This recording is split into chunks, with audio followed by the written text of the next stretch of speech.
Eh bien, nous y sommes. Bonjour à toutes et à tous. Rapprochez-vous, installez-vous, mettez-vous à l'aise. Nombreux sont ceux qui sont en cours de connexion. On laissera encore quelques minutes académiques au dernier. Ravi de retrouver ceux qui nous suivent fidèlement depuis quelques voyages. Et bienvenue avant tout, bien sûr, à nos passagers, habitués ou non de cet exercice. Ravi de vous retrouver. Et bienvenue aux professionnels du voyage, agents de voyage qui nous rejoignent aujourd'hui pour enrichir leurs connaissances quant à la destination que nous allons aborder, à savoir la Polynésie française ou bien sûr l'emblématique Paul Gauguin. Et comme toujours, bienvenue aussi aux curieux, à celles et ceux d'entre vous qui ont choisi de nous rejoindre avec des questions sur la magnifique Polynésie française. Alors, en attendant de débuter, en attendant que chacun ne soit connecté, je vous propose quelques rappels pratiques. Tout d'abord, sur la droite de votre écran, vous avez un volet de conversation. Je vous invite à l'utiliser. Et premièrement, c'est le cas pour peut-être saluer et nous dire d'où vous êtes connecté. Et puis, tout au long du voyage, je vous invite à l'utiliser pour poser vos questions. Questions auxquelles l'équipe vous répondra en direct quand c'est possible. Et si les questions requièrent plus d'études, sachez que nous nous engageons à vous revenir ultérieurement avec des réponses précises. Donc, volet de conversation à utiliser sans limite.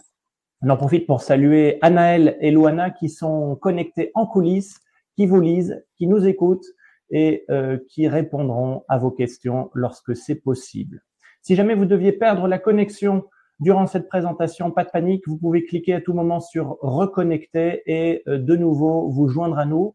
Je sais que nous avons des internautes connectés en grande partie depuis la métropole française, mais nous avons aussi des auditeurs connectés depuis la francophonie luxembourgeoise, suisse et des compatriotes belges que je salue chaleureusement comme à l'habitude.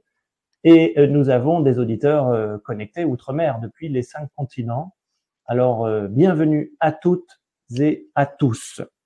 Enfin, avant de débuter, un rappel important. Demain, dans l'après-midi, vous allez recevoir un mail et pour vous remercier, bien sûr, pour votre présence.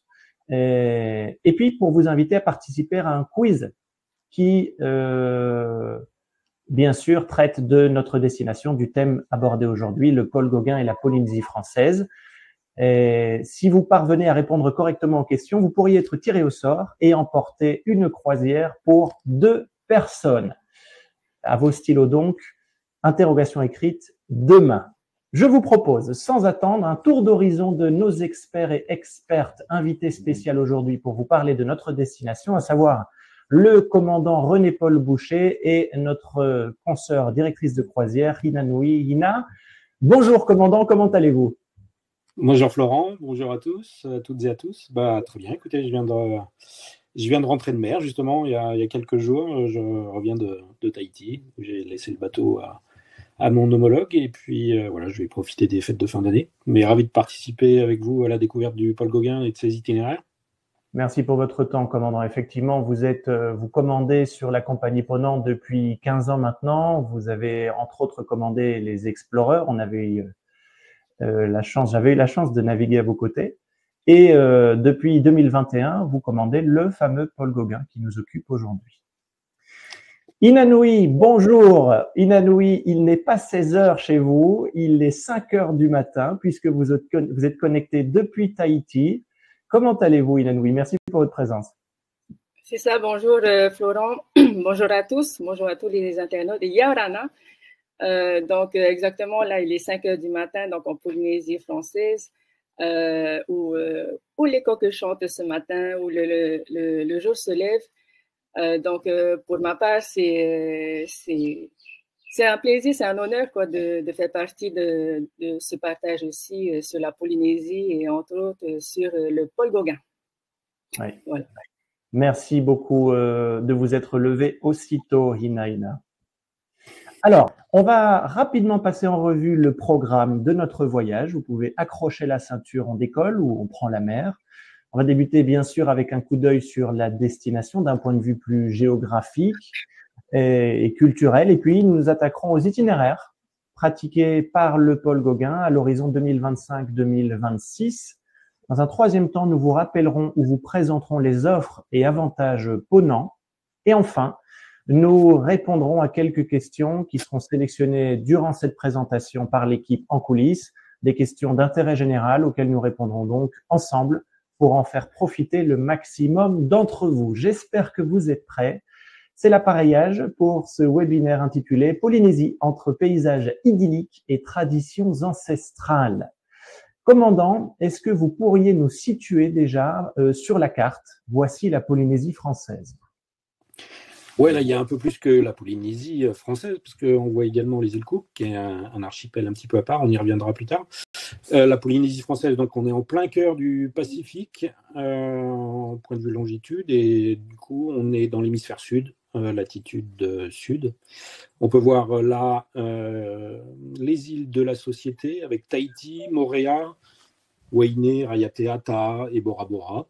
Un premier archipel, donc les îles de la Société.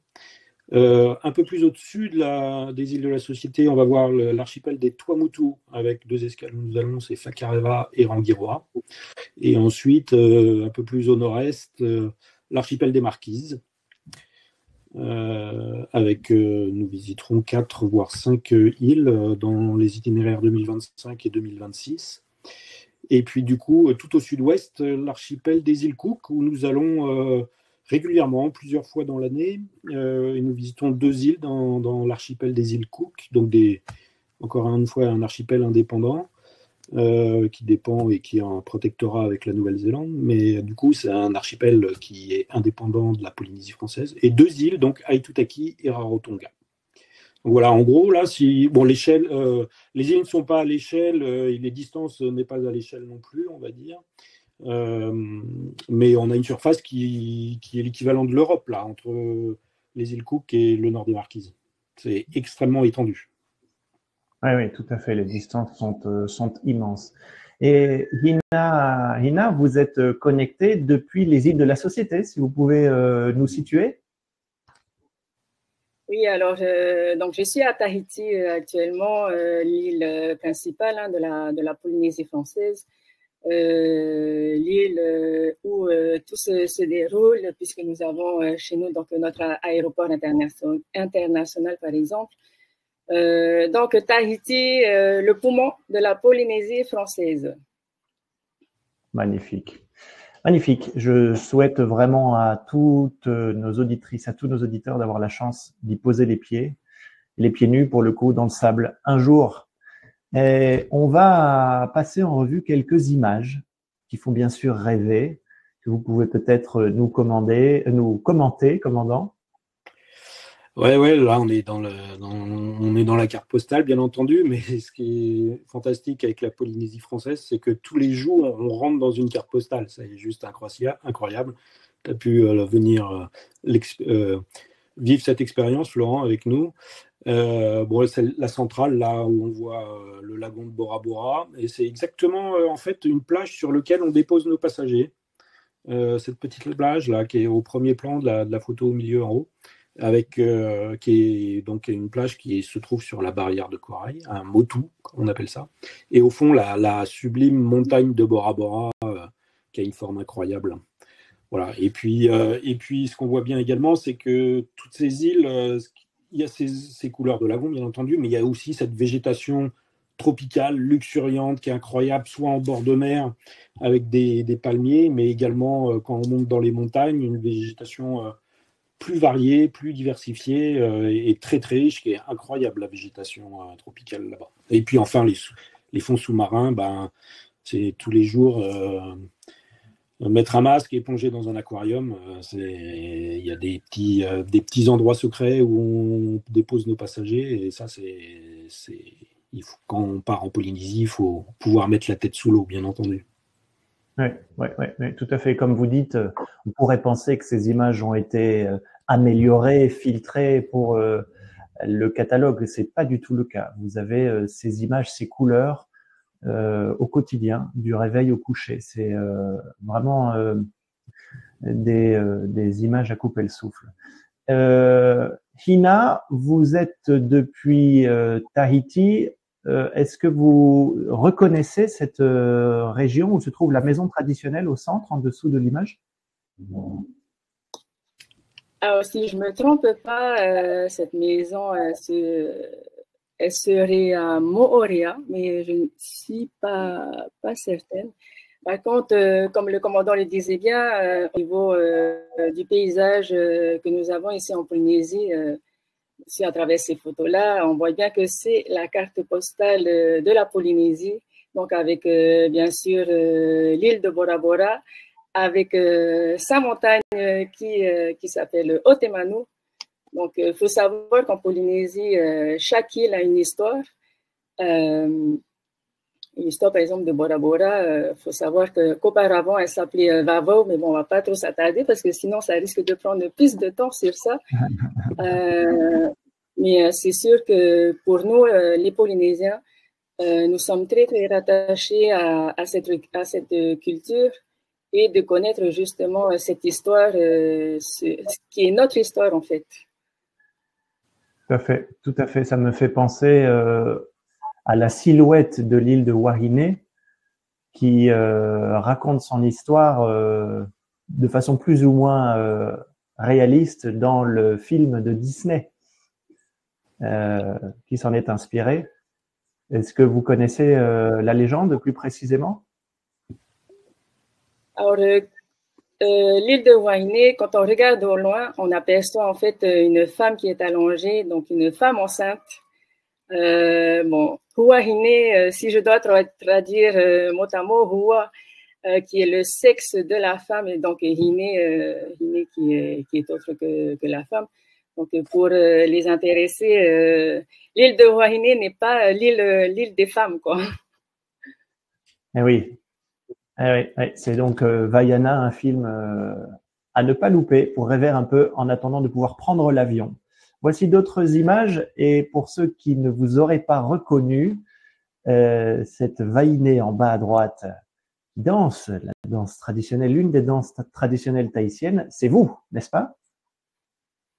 Exactement. Donc, c'était une photo qui a été prise sur la plage privée à Bora Bora. Donc, c'est le moto où nos passagers peuvent profiter de s'y baigner et de prendre de magnifiques photos. Oui, tout à fait. On a par ailleurs de nombreux passagers qui souhaitent aller célébrer un événement important de vie, un mariage, des renouvellements de vœux. C'est évidemment une destination toute désignée pour le faire. Et commandant, la Polynésie française, et en l'occurrence ici les îles de la Société, ne sont pas seulement des paysages, mais aussi des découvertes, de l'artisanat, illustré ici par ces gousses de vanille, ces perles. Oui, tout à fait. Ouais. La vanille, la vanille, c'est un produit naturel à Tahiti. Les familles en ont dans leur jardin, etc. Mais il y a une île qui s'est spécialisée vraiment dans la culture de la vanille, c'est l'île de Taha, et qu'on appelle île vanille, et qui est la plus grosse productrice, on va dire, sur toutes les îles de la Société. Même si, comme je dis, toutes les familles cultivent de la vanille dans leur propre jardin.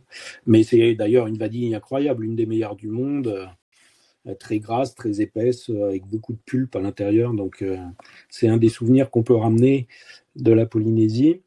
Et puis les perles, il y a plusieurs lieux de production. Il y a une visite de perles fermières qu'on propose d'ailleurs, comme la visite de la vanilleraie. Et sinon, la plus grosse partie de la production des perles, ça se trouve à l'archipel des Tuamotu.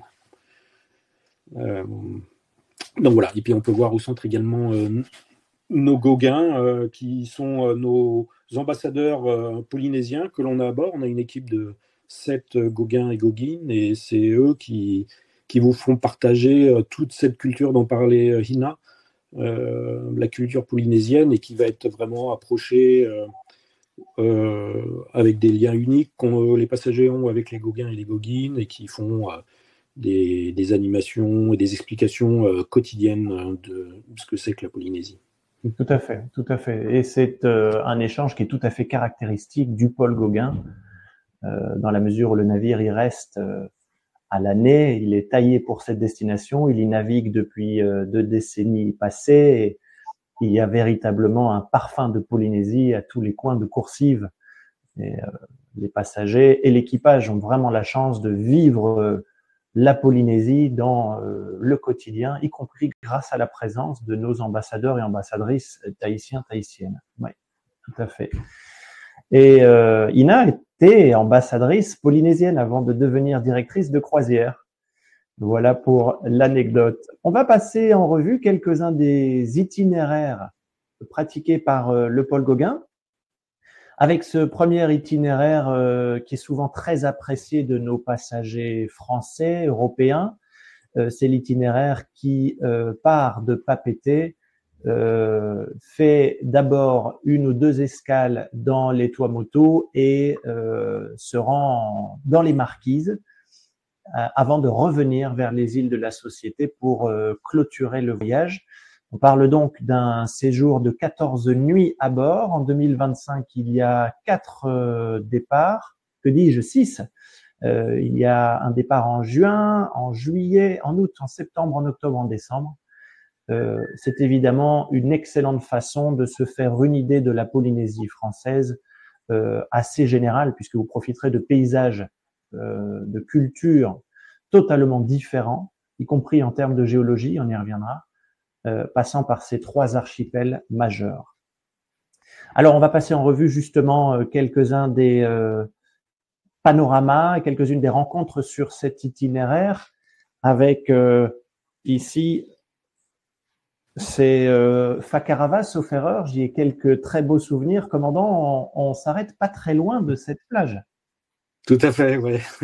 Ouais, c'est un de nos petits lieux secrets. Ici, c'est une paillote en fait qui est en bord de plage sur lequel on peut venir déjeuner. Et ça s'appelle le requin dormeur à Fakarava, faut le dire. Alors, t'es passé un peu vite, je dirais, sur la diapo précédente et même celle d'avant, parce que ici, celle-là, elle est incroyable. C'est l'île de Moorea et c'est un de nos mouillages qu'on pratique toutes les semaines, toutes les croisières, qu'elles soient les croisières de 7 jours, de 10 jours, 11 jours ou 14 jours. On vient toujours à Moorea à la fin, et ça, c'est vraiment la ligne de crête typique de la Polynésie, donc côté montagne, et c'est vraiment pris du mouillage du Paul Gauguin. Là. On est vraiment pile au bon endroit, et c'est quand on arrive le matin, on découvre ce paysage-là. Je voulais juste faire une aparté sur cette diapo. Ouais. On s'y est habitué. On se rend plus compte, c'est tout à fait vrai. Vous vouliez rajouter quelque chose sur l'itinéraire, commandant, avant que je ne passe sur les images? Oui, alors c'est un itinéraire fabuleux, hein. C'est celui le plus complet, en 15 jours, 14 nuits à bord. Et là, vous allez découvrir toute la Polynésie, toute la richesse et toutes les différences de la Polynésie française, parce que on passe au Tuamotu, donc on avait aperçu la diapo, on y passera de nouveau à Fakarava. Mais du coup, on visite les 3 archipels de la Polynésie française, enfin 3 parmi 4, on va dire. Les Tuamotu, les îles Marquises, où on passe 4 jours, où on va tomber sur des îles vraiment différentes de celles de la Société des Tuamotu, et surtout un peuple et une culture particulière, un peu à l'écart. Les Marquisiens, ce ne sont pas des Tahitiens à proprement parler, ce sont des cousins éloignés, ils n'ont pas la même langue, ils n'ont pas tout à fait la même culture, et donc c'est généralement un accueil très très chaleureux par les Marquisiens, avec un artisanat très fort, la danse, les chants, le tatouage, quelque chose d'assez unique sur les Marquises, hein, c'est un sentiment particulier. Et puis ensuite, une deuxième partie de la croisière qui passe par les îles de la Société. Là, on retombe sur un itinéraire plus classique. Donc, sur 14 jours, en fait, vous allez avoir une croisière de 7 jours dans les îles de la Société. Et puis, il y a également 7 jours en passant par les Tuamotu et les Marquises. C'est l'itinéraire le plus complet qu'on peut trouver. Très, très riche. Un itinéraire vraiment très, très riche. Très, très riche. Oui, tout à fait. Tout à fait. J'en ai des souvenirs très riches. Alors, parmi les images, on parlait d'artisanat. En voici un. Ina, est-ce que vous pouvez nous en parler un petit peu?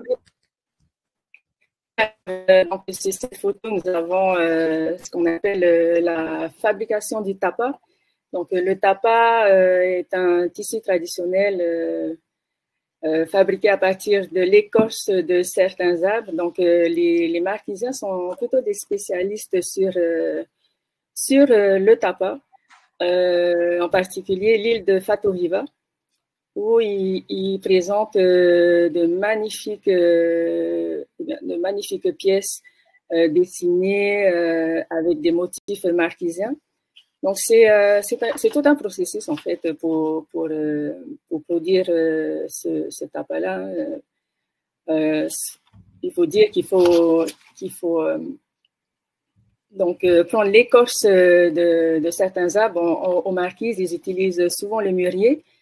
Qu'ensuite, il faut le taper, donc comme on voit là sur la photo, avec un genre de maillet qu'il faut le taper très, très longtemps pour que l'écorce s'écasse, s'agrandisse et devienne complètement fine et souple.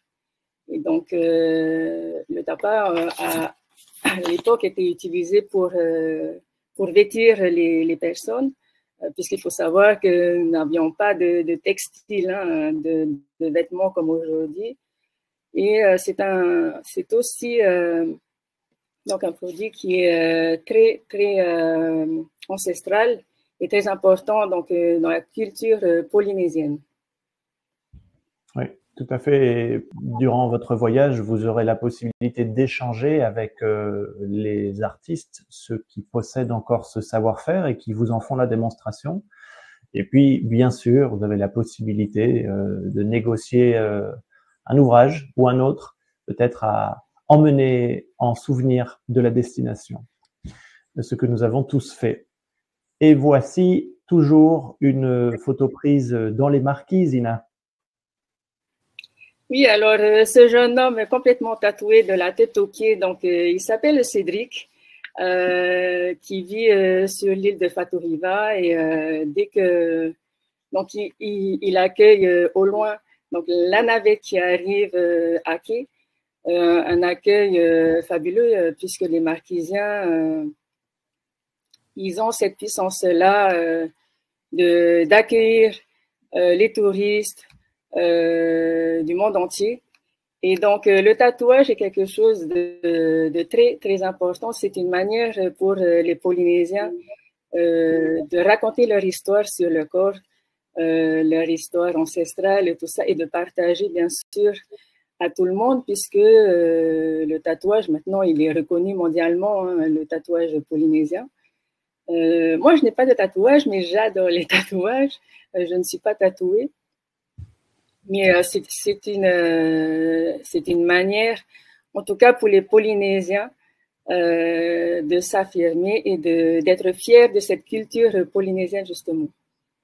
Oui, oui, tout à fait. Et vous parliez de l'accueil qui est tout à fait spécial à l'arrivée aux Marquises. Il faut bien s'imaginer, pour nos auditeurs qui ont l'habitude de voyager, qu'il arrive sur certaines destinations pratiquées du grand tourisme, que ces accueils soient chorégraphiés, anticipés, préparés et qu'ils aient perdu de leur superbe, de leur authenticité, bien sûr.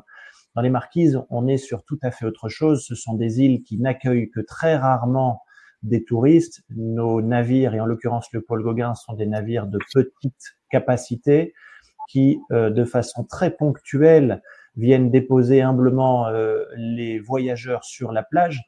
Et leur accueil est un accueil qui est absolument authentique, absolument sincère.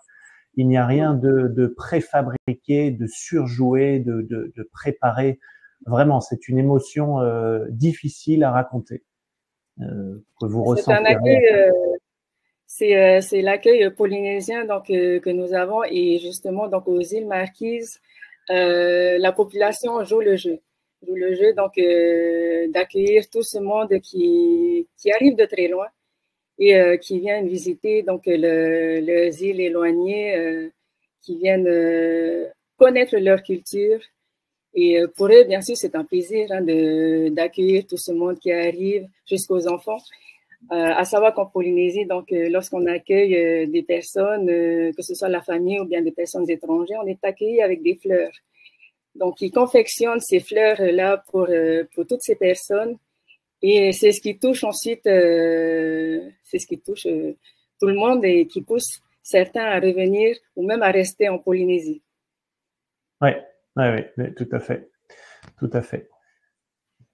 Alors, quelques images plus aquatiques. Commandant, est-ce que vous êtes nageur? Oui, je suis nageur, je suis plongeur, donc je suis servi, je suis servi en Polynésie. J'ai beaucoup de chance.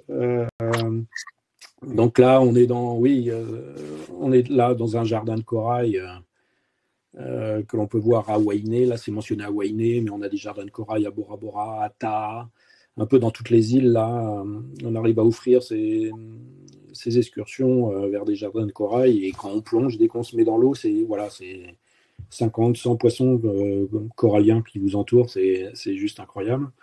Donc ça, c'est un accès très facile. C'est des palmes, un masque, un tuba, même sans palme, hein, mais juste un masque. Et on peut se faire vraiment plaisir dans 1 ou 2 mètres d'eau à voir cette faune incroyable sous-marine.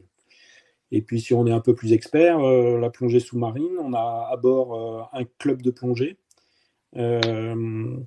avec des embarcations de plongée, 4 moniteurs, un pilote qui est spécialiste des lagons. Donc voilà, on a un vrai club de plongée. On peut plonger 2-3 fois par jour, ou ne serait-ce qu'une seule fois dans sa croisière, si ça vous penche. Mais la plongée est quasiment... on offre le service, qui est un service d'excursion, quasiment tous les jours. À chaque escale, il y a quasiment de la plongée sur tous les itinéraires, quasiment. Hein, pas tous, mais presque tous les jours. Oui, tout à fait. Donc et ça, c'est un vrai plaisir. Souvent possible parce qu'on est à l'abri dans les lagons et dans les passes en fonction du courant. Il y a des plongées. Ouais. Alors voilà, dans les passes, il y a des très belles plongées dans les passes. C'est vrai qu'on fait les escales à l'intérieur des lagons comme dans les îles de la Société, c'est très facile pour les opérations. Aux Marquises, ça peut être un peu plus compliqué parce qu'on n'est justement pas protégé par des lagons.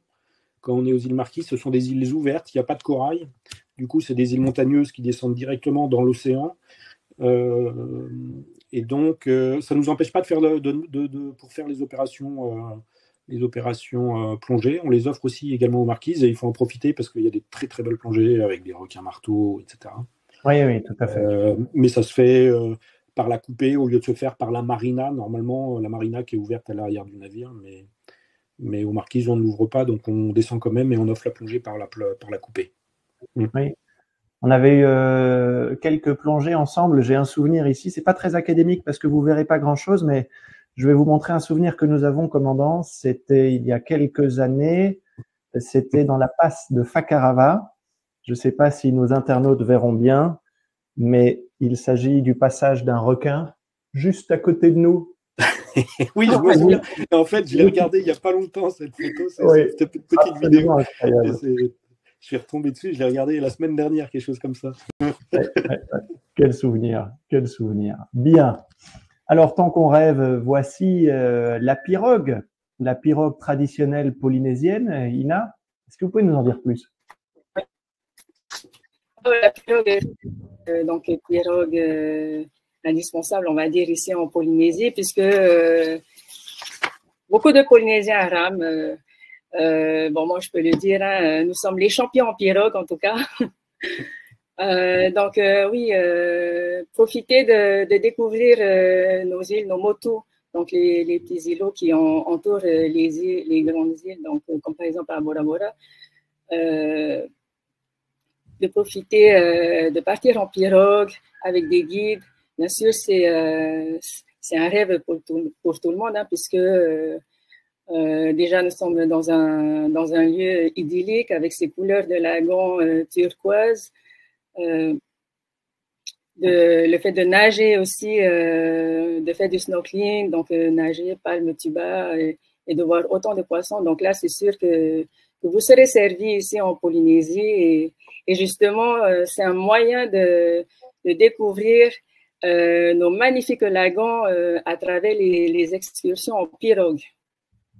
Oui, tout à fait, qui est une embarcation qui sert aux Polynésiens depuis la nuit des temps, hein, pour passer d'une île à l'autre. Je vous encourage une fois encore à regarder le film Vaiana, qui illustre de façon peut-être enfantine, mais qui illustre assez bien ce voyage entre les îles en pirogue.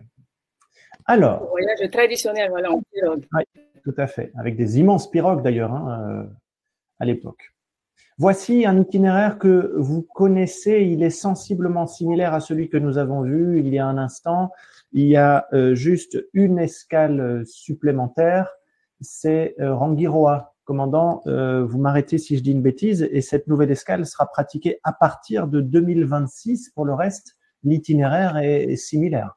Oui, c'est ça, l'itinéraire est similaire, c'est juste qu'on a tenu à intégrer et équilibrer un peu l'itinéraire original en rajoutant cette petite escale au Tuamotu supplémentaire. Alors, ça va nous enlever en fait une journée à Moorea, je crois, c'est-à-dire au lieu d'avoir 2 jours à Moorea, il n'y a plus qu'un jour à Moorea. Mais ça permet, parce que en fait l'échelle, la carte n'est pas du tout à l'échelle, et même géographiquement, les îles ne sont pas disposées du tout comme ça entre les îles de la Société, les îles Tuamotu, et en fait les îles Marquises ne sont pas au nord, elles seraient bien loin au nord-est, c'est-à-dire en haut à droite de la diapositive. Et donc les Tuamotu sont un peu sur le chemin entre les îles de la Société et les îles Marquises. Donc ça nous permet de faire une escale à l'aller au Tuamotu, à l'aller vers les Marquises, et ensuite une escale au retour des Marquises, et on se réarrête une deuxième fois au Tuamotu.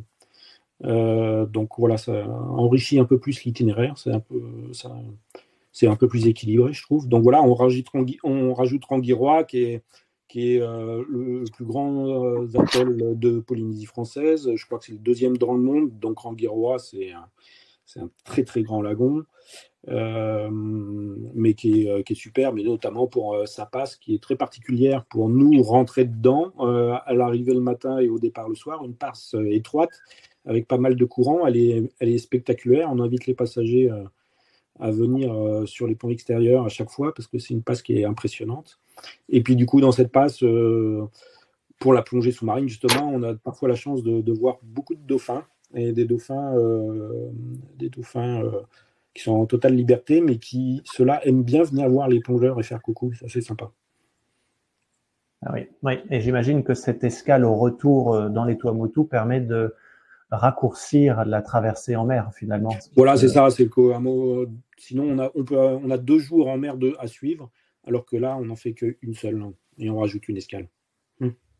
Bien, bien.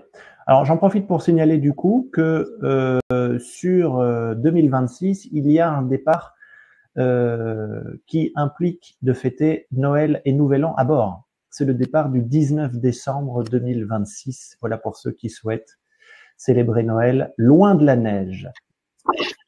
Alors, on parlait tout à l'heure de géologie, et il y a évidemment une différence fondamentale entre les archipels de la Société des Tuamotu et des Marquises. Commandant, est-ce que vous pouvez nous en dire un peu plus? Voilà, là, c'est pareil, on est dans ce paysage incroyable des îles Marquises avec l'île de Nukuiva. Alors, comme je disais, c'est des îles qui n'ont pas de lagon. Par contre, on peut voir là sur la photo au pied des palmiers une plage de sable noir. Donc voilà, très peu de plages de sable blanc, quelques-unes, hein, mais elles sont bien cachées. Donc c'est souvent du sable noir, c'est une des particularités, et ça a quand même un certain charme, notamment dans les tableaux de Paul Gauguin, ce sable noir, il le voyait violet parfois. C'est très très joli dans ces tableaux, on le remarque. Et quand on les voit pour de vrai, on devine ça, et l'œil de Paul Gauguin, ce qu'il a dû voir. Et puis ensuite, ces pitons rocheux là, qui sont les restes de l'activité volcanique de ces îles, parce qu'il faut bien comprendre que toutes ces îles, que ce soit les îles de la Société, les îles Tuamotu ou les îles Marquises, chaque île est un volcan qui sort du fond de l'océan. Donc, il n'y a pas de plateau, c'est pas un continent, il n'y a pas de plateau continental. Donc, à chaque fois qu'on s'éloigne de l'île, il y a 4000 mètres de fond. Et du coup, chaque île, c'est une montagne qui monte de 4000 mètres de fond et qui rejoint la surface, et qui peut monter jusqu'à 1500 mètres d'altitude. Donc voilà. Et là, on tombe sur ces îles des Marquises sur cette photo, avec justement ces belles montagnes, mais aussi cette très belle végétation, très dense, très verte. Et donc, on est quand même ici, quand on visite les îles Marquises, à l'écart du monde. On a ce sentiment d'être isolé du monde, mais à la fois dans un lieu bienveillant. Les fruits poussent, les légumes poussent, c'est très vert, donc c'est riche. Ce ne sont pas des îles de la désolation, c'est un sentiment d'être à l'écart du monde et avec l'opulence d'un jardin d'Éden. Oui, tout à fait. C'est pas du tout des environnements hostiles. C'est vrai. Alors, voici les très célèbres tikis, Ina. Les magnifiques tikis, donc les îles Marquises. Donc, les îles Marquises est réputée pour la sculpture en bois, mais pas seulement, hein, puisque sur l'île, par exemple, de Tahuata, ils sculptent également l'os de cochon, par exemple. Donc, oui, les Marquisiens sont profondément enracinés hein, dans cette culture et sont fiers justement de présenter toutes ces sculptures aux touristes. Hein, et donc, le tiki représente un peu comme leur dieu marquisien. Donc, qui est représenté, comme on le voit là sur la photo, avec une tête, des gros yeux. Et ceci, on peut le retrouver également au niveau des tatouages. Beaucoup de tatouages représentent justement le tiki, puisque le tiki représente donc la force ici en Polynésie. Donc là, sur cette photo-ci, on voit bien qu'il y a des danseurs vêtus de végétal, que l'on appelle chez nous le auti, une danse pratiquée donc aux îles Marquises, qui est le haka. Le haka, une danse de guerrier. Bon, tout le monde connaît le haka, par exemple, des Néo-Zélandais, le haka des Maoris. Donc aux îles Marquises, ils font plutôt la danse du cochon. Hein. Ils représentent la danse du cochon à travers différents hakas, avec leur voix puissante aussi des hommes, que l'on appelle le mahaou.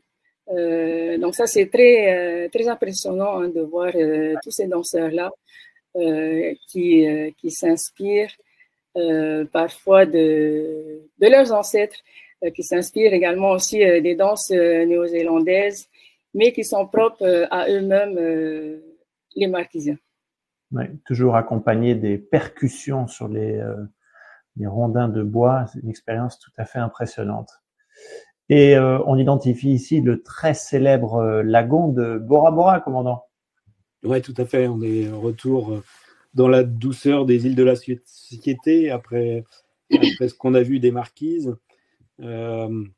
Et là, ouais, voilà, c'est la carte postale typique, c'est Bora Bora, avec un des quelques hôtels sur pilotis qu'on peut voir. Et du coup, on va aller vous offrir une plage qui serait excentrée par rapport à la photo, mais légèrement un peu sur la droite, là. Et donc, on n'est pas loin de cet endroit-là, en fait, quand on offre nos croisières à Bora Bora. Bora Bora, généralement, on y reste 2 jours, d'ailleurs, sur la plupart des croisières.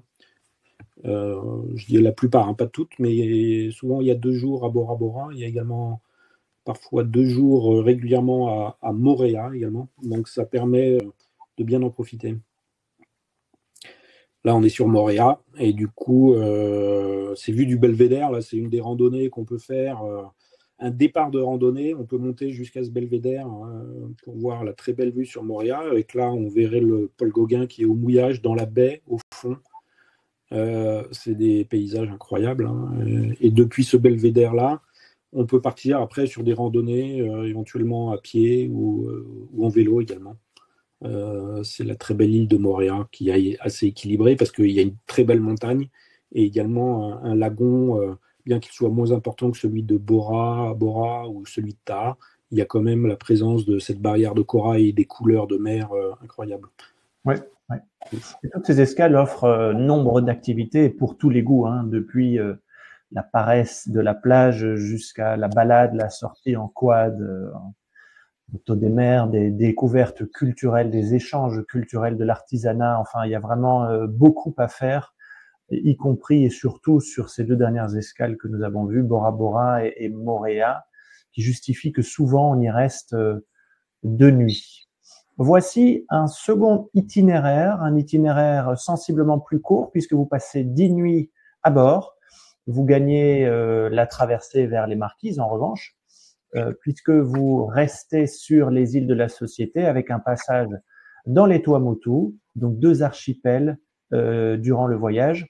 C'est Fakarava et Rangiroa dont nous parlions juste avant, avec une offre spéciale pour ceux qui poseront la question, une offre de Noël sur le départ du 26 novembre 2025 et encore une fois, nombre de départs tout au long de l'année. Encore une fois, c'est un itinéraire qui, en termes de durée, se trouve entre la grande boucle qui fait les Marquises de 2 semaines et des itinéraires plus courts qui se cantonnent aux îles de la Société. Vous êtes 10 nuits à bord. Et voici ce fameux atoll. Vous disiez, commandant, que c'est le second plus grand de la planète, possiblement? Ouais, c'est ça. Il me semble que c'est le plus grand de Polynésie et après le 2e au monde, il me semble. Ouais. Et voilà, c'est une immensité, cette barrière de corail un peu sans fin, ces motus qui s'enchaînent. Les motus, donc, ce sont ces petites îles coralliennes là qu'on voit qui s'alternent avec des passages où la mer peut rentrer, qu'on appelle des hoa. Et voilà. Et puis du coup, Rangiroa, c'est aussi le nom du ciel. Ça veut dire ciel immense en tahitien. Et en fait, c'est vrai, quand on arrive sur Rangiroa, on a et ce lagon, mais c'est surtout ce ciel qui est généralement très bleu et on a un ciel à 360 degrés et qui impose un sentiment d'immensité. Ouais, tout à fait. Ouais, c'est le sentiment, c'est le souvenir que j'en ai. Et ici, c'est Raiatea, donc retour aux îles de la Société, si je ne dis pas de bêtises. C'est ça, oui, tout à fait. Ouais. C'est un célèbre marae. Marae, du coup, c'est un temple à ciel ouvert, on va dire. Et là, c'est Tapu Tapu Atea, qui est le centre du culte polynésien, mais du grand triangle polynésien. C'est-à-dire, quand on parle du triangle polynésien, ça va de Hawaï à la Nouvelle-Zélande jusqu'à l'île de Pâques. Et la Polynésie française est un peu centrale dans ce triangle. Et du coup, ce grand marae de Tapu Tapu Atea, c'était là que toutes les peuplades de Polynésie venaient se rencontrer. Alors, ce n'était pas tous les dimanches, parce que quand vous venez d'Hawaï et qu'il faut venir à Raiatea en pirogue à voile, c'est des voyages qui peuvent prendre 15 jours, 3 semaines. Et les peuples d'Hawaï venaient jusqu'à ce temple de ce marae de Tapu Tapu Atea. Les peuples de Nouvelle-Zélande venaient jusqu'à Tapu Tapu Atea. Et donc, c'est vraiment un lieu de visite. C'est important d'aller voir ce marae. Ouais. Dans l'histoire de la Polynésie. Alors ici, Ina, c'est un moment privilégié dans le voyage de nos passagers puisqu'il s'agit d'un motu qui est privatisé pour accueillir les voyageurs sur cette escale. Est-ce que vous pouvez nous en dire plus? Oui, alors donc là, si je ne me trompe pas, on est à Taha'a. Ouais, c'est ça. C'est un petit peu la destination, l'escale que nous préférons puisque nous invitons tous nos passagers donc, à passer la journée sur un moto privé, donc on appelle le Motu Mahana, où nous organisons donc le barbecue. Donc il n'y a que les passagers donc, du pôle Gauguin sur ce moto-là. Ils pourront profiter de faire du snorkeling. Parfois, il nous arrive également de faire des renouvellements de vœux de mariage. Donc, c'est l'endroit avec le cadre idéal pour renouveler ses vœux de mariage. À la tahitienne, bien sûr, avec nos Gauguins, nos Gauguines. Donc, le Motu Mahana, c'est la destination, on va dire, incontournable à bord du pôle Gauguin. Oui, tout à fait. Pour les passagers qui recherchent le repos, la photo, la baignade, C'est vraiment un moment privilégié, partagé par ailleurs avec l'équipage qui met les petits plats dans les grands pour vous accueillir sur le motu, en préservant bien sûr toujours ce motu. C'est un moment vraiment, vraiment spécial. Ouais, c'est une journée, oui, c'est pareil, c'est une journée très tahitienne. On est sur cette île privée sous les palmiers. On vous offre un barbecue et on est toute cette journée à la plage. C'est incroyable. Ouais, tout à fait. Et voici l'hôtel de ville de la ville de Papeete, Ina. Exactement, donc l'hôtel de Papeete, donc Papeete qui est la capitale de la Polynésie française, donc située sur l'île de Tahiti. On dit que c'est le cœur administratif et économique et culturel de la Polynésie, que tout le monde pourra y visiter. Cet hôtel de ville qui n'est pas très loin d'ailleurs du quai où le Paul Gauguin est justement, donc à peut-être 5 minutes à pied pour se rendre à l'hôtel de ville de Papeete. Bien. Bien, ouais, effectivement, nombre de passagers choisissent de passer quelques temps sur l'île de Tahiti avant de rentrer ou arrivent un petit peu en avance pour profiter et découvrir Papeete au minimum, qui regorge d'attractions culturelles et autres. Alors, un troisième itinéraire que nous passerons rapidement, puisqu'il est de nouveau centré en partie, voire essentiellement sur les îles de la Société, un itinéraire d'une douzaine de jours, vous êtes 11 nuits à bord, mais un itinéraire qui s'approche pour 2 escales des îles Cook avec Rarotonga et Aitutaki. C'est un itinéraire qui est possible en 2025 et en 2026 avec, si je ne dis pas de bêtises, des offres de Noël aussi sur les départs du 15 novembre et du 27 décembre en 2025. Et par ailleurs, le supplément single qui est offert sur le départ du 7 février et du 21 novembre. Pour toutes ces questions pratiques, n'hésitez pas bien sûr à vous adresser aux spécialistes, soit via la barre de conversation, soit ultérieurement directement en agence ou par téléphone, bien sûr. On va en profiter pour passer quelques images encore en revue avec Wainé ici, commandant, c'est bien ça? Ouais, là c'est Wainé et puis on est exactement sur un spot de snorkeling là. Du coup, c'est typiquement un des bateaux d'excursion locaux auxquels on fait appel pour venir naviguer sur le beau lagon de Wainé. Et là, on voit un jardin de corail, donc c'est vraiment à cet endroit-là que vous venez vous baigner pendant 1 heure et voir et plonger dans cet aquarium vivant là. Typiquement, c'est une de nos excursions. Ouais, je m'en souviens. J'y ai beaucoup nagé aussi et voici l'une des plages abordées dans les îles Cook, One Foot Island. Vous y avez été, Ina? Alors non, je n'ai pas encore eu l'occasion de faire cette excursion-là, mais c'est une excursion donc sur l'île d'Aitutaki, donc aux îles Cook. C'est l'excursion à faire. One Foot Island, donc c'est une petite inhabitée au cœur de la île d'Aitutaki avec des que l'on trouve il faut savoir aussi, il faut noter que c'est donc à Aitutaki que l'on peut retrouver donc à One Foot Island le plus petit bureau de poste au monde, donc qui se situe à Aitutaki. Intéressant. Nombre de cartes postales en partent, j'imagine. Et ici, nous sommes à Rarotonga, avec, j'imagine, de belles balades, commandant? Ouais, c'est ça. Et puis, du coup, sur ces 2 îles, on a Aitutaki qui est du coup plus un lagon, comme on a pu le voir sur la diapo précédente. Et puis Rarotonga, la 2e île, qui est l'île principale, capitale, on va dire, de l'archipel. Et du coup, qui est une île montagneuse avec très peu de lagons, du coup. Voilà, donc 2 îles très différentes pour les îles Cook.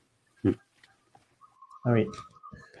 Alors, tâchez de ne pas me perdre. Nous sommes toujours dans le lagon. Donc, ouais, là, c'est la photo qui me fait mentir en disant Rarotonga, il n'y a pas de lagon. Et en fait, il y a une partie où il y a un lagon qui fait 200 mètres de long, et c'est cette partie-là, mais que ça ne fait pas la majorité de l'île. D'accord. Magnifique. En tout cas, des images à couper le souffle avec ces pointes noires avec lesquelles vous aurez le plaisir de vous baigner pour ceux qui n'en ont pas peur, sans danger, bien sûr, pour ceux qui posent la question. Et bien sûr, les requins de Polynésie, leur disant que les requins ici en Polynésie sont végétariens, donc pas de crainte pour se baigner avec. Effectivement. Ouais. Oui, vous allez faire quelques belles plongées sous-marines ou nage libre avec eux. A priori, ils tolèrent votre présence. De retour dans les îles de la Société avec l'une des nombreuses excursions possibles, cette balade en jeep. Est-ce que vous avez l'un ou l'autre eu l'occasion de l'essayer? Et non plus, mais c'est sûr que l'excursion en 4x4 donc à Bora Bora, c'est aussi une des meilleures façons de découvrir l'île, donc de l'intérieur. En apercevant bien sûr les couleurs tout autour du lagon, qui d'ailleurs c'est grâce à ce lagon-là que Bora Bora est très connu partout dans le monde aussi. Oui, il y a des photos qui ont fait le tour du monde. Nombre d'entre nous ont un poster au bureau en attendant de pouvoir prendre la perle du Pacifique, comme on dit. Ça, oui. Alors bien sûr, on parlait de tourisme privilégié. S'il y a une escale où il y aura plus de monde, parce qu'il s'agit d'un endroit absolument incontournable de beauté autour du globe, c'est Bora Bora. Vous ne serez pas les seuls à Bora Bora. Dieu sait s'il y en a pour satisfaire tout le monde. Chacun se répartit en fonction de ses affinités, de ses souhaits, de ses activités. Mais il y aura inévitablement beaucoup plus de monde en visite à Bora Bora que lorsque vous serez dans les Marquises, bien sûr. Chaque archipel, son ambiance, son rythme et ses couleurs. Alors, avant de vous parler de ces pré- et post-croisières, je voudrais, parce que j'ai vu quelques questions défiler dans le volet de conversation, rappeler que sur les itinéraires, on a, selon les voyages, par exemple à coup sûr sur la grande boucle vers les Marquises, toujours au moins un spécialiste qui vous parlera sinon de la culture polynésienne dans son ensemble, de sa géologie ou de l'artisanat. On a par exemple Pascal Herel, qui est un spécialiste devenu célèbre bien au-delà des itinéraires du Paul Gauguin et qui prendra le temps de vous offrir pendant le voyage, y compris pendant les traversées en mer, des conférences pour répondre à vos questions, échanger avec vous, en plus des ambassadeurs, ambassadrices tahitiens qui se trouvent sur le navire. Alors, bien sûr, en fonction du voyage et de la période de l'année, vous avez toujours la possibilité de choisir de commencer votre voyage à terre ou de le terminer à terre, par exemple à Papeete. Vous pouvez choisir de prolonger puisque vous avez fait évidemment un très très long voyage pour arriver là-bas. Le décalage horaire est très lourd. Il faut le temps de s'adapter, de s'acclimater. Vous pouvez choisir d'en profiter pour prolonger votre séjour ou arriver un petit peu avant, dans l'idéal, pour encaisser justement ce décalage horaire et faire l'une ou l'autre visite avant d'embarquer sur le Paul Gauguin. Encore une fois, je vous renvoie à notre site internet ponant.com ou à la brochure. Vous pouvez évidemment passer un coup de fil ou poser vos questions à tout moment si vous avez des questions précises. Pour les passagers qui connaissent bien la compagnie et qui voyagent avec nous déjà, il y a la famille Ponant et il y a le Paul Gauguin, qui est un navire complètement à part et qui de mieux placé pour vous l'expliquer que notre commandant. Commandant, qu'est-ce qui fait du Paul Gauguin un navire différent de la famille des Explorers ou des Sister Ships? Déjà, c'est pas un navire qui a été conçu par la compagnie, c'est un navire que la compagnie a acquis il y a maintenant 5 ans. Donc, c'est un navire qui était existant. Donc, on n'a pas eu le choix, nous, sur bon nombre de choses. Ceci étant, c'est un navire qui reste quand même exceptionnel. Alors, par rapport au reste de la flotte, il est plus gros, on va dire, d'un point de vue volume.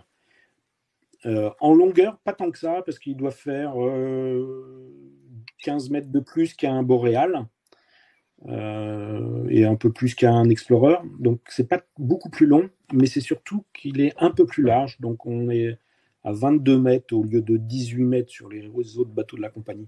Et cette largeur lui donne beaucoup d'espace à vivre. Donc, avec juste 15 mètres de longueur en plus et 2 mètres ou 4 mètres de largeur en plus, on gagne énormément de volume à l'intérieur et notamment des espaces à vivre. Donc, c'est un navire qui est extrêmement agréable à vivre. On est au maximum à 330 passagers, maximum, hein, grand maximum. Et du coup, quand même pas mal de ponts extérieurs pour en profiter de tous ces paysages. Avec donc un pont piscine, 3 restaurants, 2 bars, un grand théâtre pour les spectacles ou les conférences. Et puis notamment ce pont piscine là qu'on voit. Voilà, ça c'est les nouveaux projets qu'on va faire cette année. Parce que le navire part en arrêt technique, je vais le rejoindre en arrêt technique au mois de février. Là, on va passer 45 jours au mois de février en arrêt technique à Singapour. Et donc, on va redessiner un petit peu cette zone du pont piscine et du restaurant qui lui est attenant à la piscine, qui s'appelle le Grill, un restaurant un peu en extérieur, une de nos 3 offres culinaires à bord. Restaurant Le Grill, qui est avec un accent sur la nourriture polynésienne, on va dire.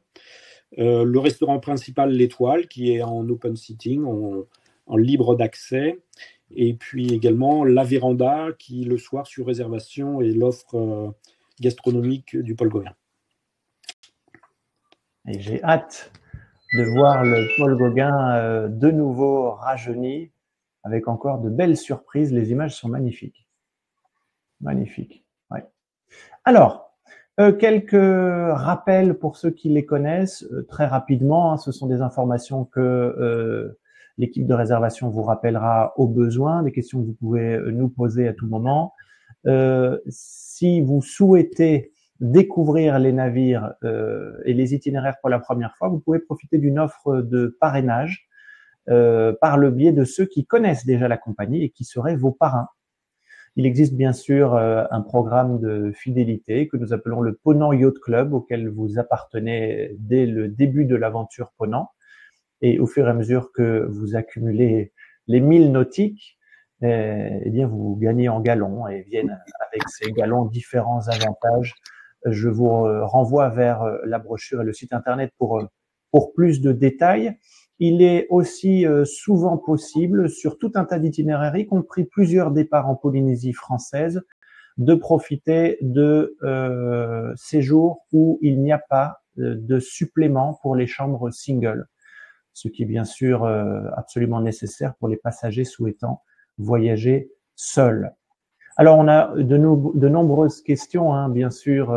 Je vous rappelle que la distance est immense pour arriver en Polynésie française, mais à la fois se fait assez bien puisque vous prendrez 2 vols, ce qui coupe finalement la durée à bord des avions. Vous partez vers la côte ouest en général américaine et puis vous reprenez un second vol vers Papeete et vous voyagez souvent dans de bonnes conditions.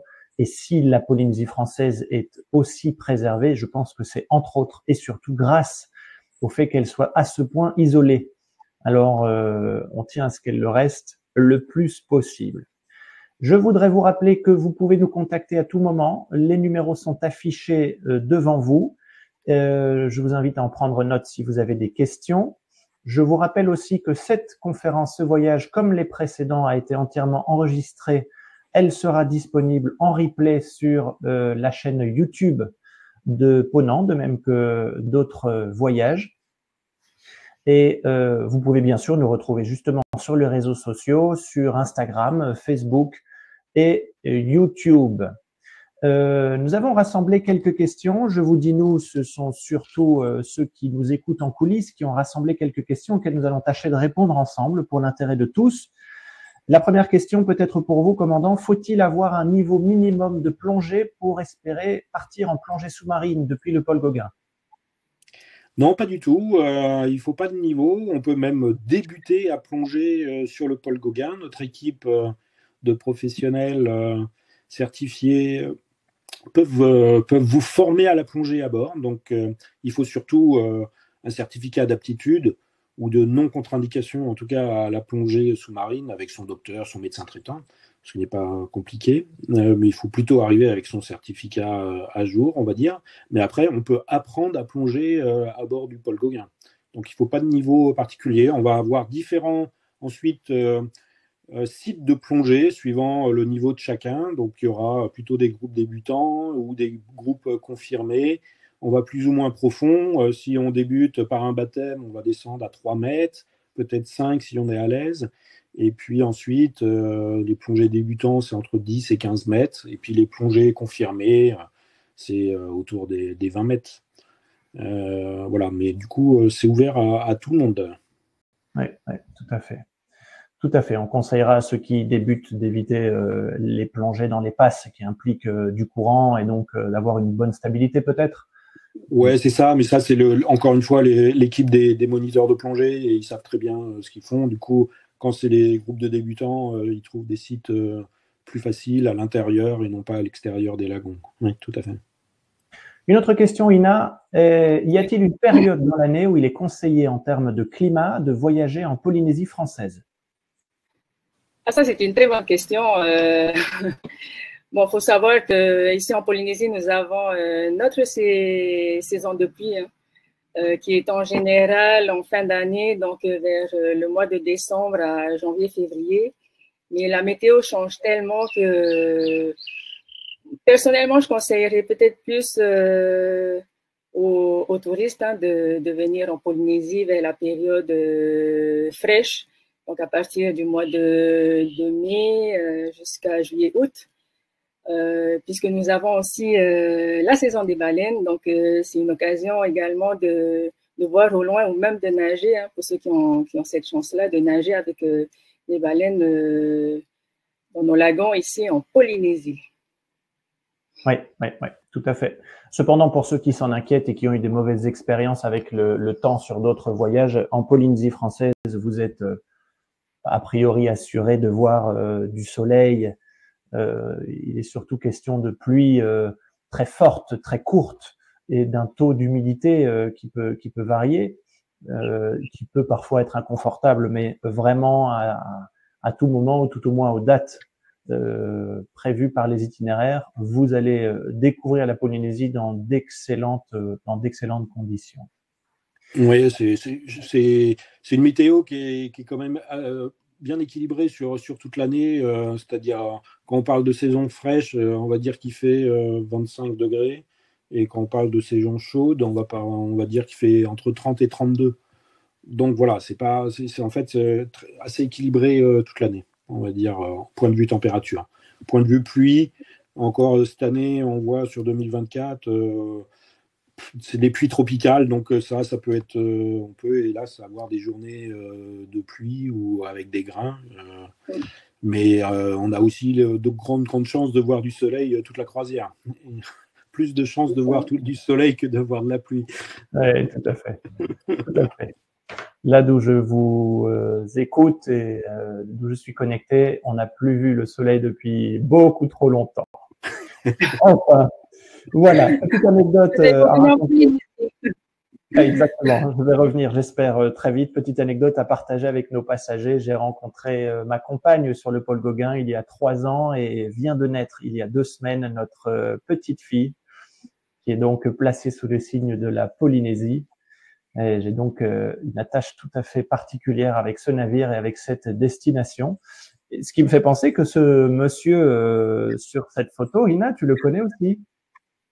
Et je le connais très bien puisque bien c'est mon chéri.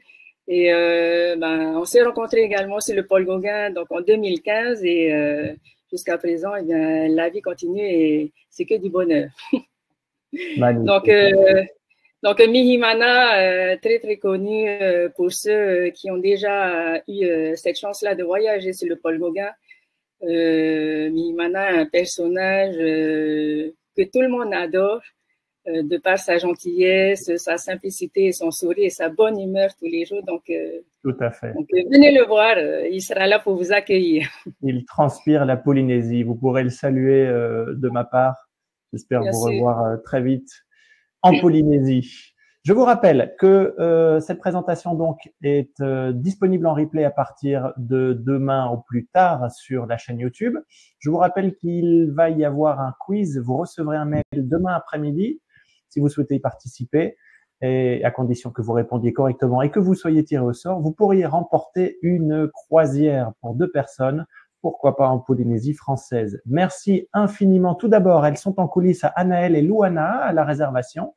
Elles ont répondu à nombre de vos questions et reviendront vers ceux qui n'ont pas encore reçu leurs réponses. Merci à Manon et Lisa qui ont préparé cette présentation en amont. Et merci bien sûr à nos expertes, commandant René-Paul Boucher, Hinanoui, pour votre présence, votre disponibilité aujourd'hui. Nous vous souhaitons une très très belle fin de journée. Rendez-vous fin janvier pour un nouveau voyage à la rencontre du commandant Charcot, nouveau-né de la compagnie, avec des itinéraires bien différents, un écart de température sans en douter. Je vous souhaite une bonne fin de journée. Merci à tous et à tout bientôt. Maururu. Ouais, merci Florent. Merci, commandant.